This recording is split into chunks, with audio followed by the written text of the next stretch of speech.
என்னோட கிச்சனில் இருக்கிற விநாயகர் பாருங்கள், லக்ஷ்மி குபேரர், இந்த நந்தி பகவான் எல்லாரையும் நமஸ்கரிச்சுட்டு தான் சமையலுக்கு வருவேன். வாங்க வீடியோக்கு போகலாம்.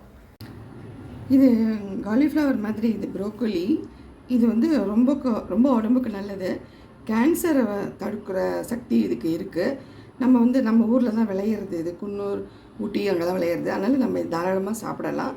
இதை வச்சு நான் வந்து ஒரு கறி பண்ணி சொல்லித்தரேன். அதுக்கு வந்து அந்த பூவை வந்து இதுலேருந்து எடுத்துட்டு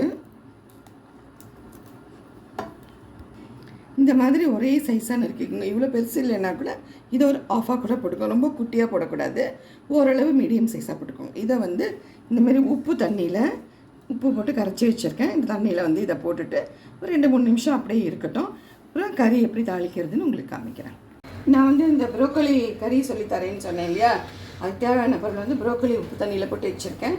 மஞ்சள் பொடி, 2 டீஸ்பூன் சாம்பார் பொடி, ருசிக்கேற்ப உப்பு, ஒரு 2 டீஸ்பூன் வந்து 2-3 டீஸ்பூன் வந்து கடலை மாவு. இதுதான் ஹைலைட் இதுக்கு. இப்போ வந்து எண்ணெய் விட்டுருக்கேன் பாருங்கள். இந்த எண்ணெய் காஞ்சோடனே கடுகு போட்டுடலாம். இப்போ வந்து பெருங்காயம் போட்டுடலாம். பெருங்காயம் போட்டுட்டு இந்த காயை போட்டுடலாம். இப்போ வந்து காய் போட்டுட்டோம். நம்ம எல்லா மசாலாவும் போட்டுடலாம். இதில்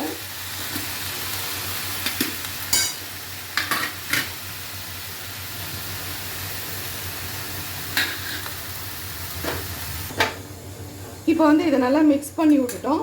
இந்த மாதிரி ஒரு மூடி போட்டு மூடிட்டு 2-3 நிமிஷத்துக்கு ஒரு தடவை வந்து நல்லா கிளறி விடுங்க. இது 7-10 நிமிஷத்துக்குள்ளே இந்த பொரியல் ரெடி ஆகிடும். இப்போ பார்த்தீங்கன்னா நான் வந்து மூடி வச்சுட்டு இந்த மாதிரி இது பண்ணிட்டுருக்கேன். இதேமாரி ஒரு 5-10-15 நிமிஷம் பக்கம் இதை வேக வச்சு எடுத்துடலாம். இப்போ வந்து இதை வந்து ஆஃப் பண்ணிட்டேன். நமக்கு வந்து ப்ரோக்கோலி கறி ரெடி ஆகிடுது. இப்போ கருவேப்பிலை போட்டுட்டு கொஞ்சம் மிக்ஸ் பண்ணிடலாம். மிக்ஸ் பண்ணிவிட்டு பிளேட்டிங். இப்போ பார்த்திங்கன்னா நம்மளோட ப்ரோக்கோலி கறி ரெடி ஆகிடுது. இது ரொம்ப டேஸ்டியாக இருக்கும். நார்த் இண்டியன் டிஷ்ஷு இது. நம்ம ஊர்லேயும் இப்போ பண்ண ஆரம்பிச்சிட்டோம். இது பண்ணி பாருங்கள். உங்களுக்கு பிடிச்சிருந்ததுன்னா லைக் பண்ணுங்கள், ஷேர் பண்ணுங்கள், ப்ளீஸ் சப்ஸ்கிரைப் பண்ணுங்கள். தேங்க்யூ. பை. Take care.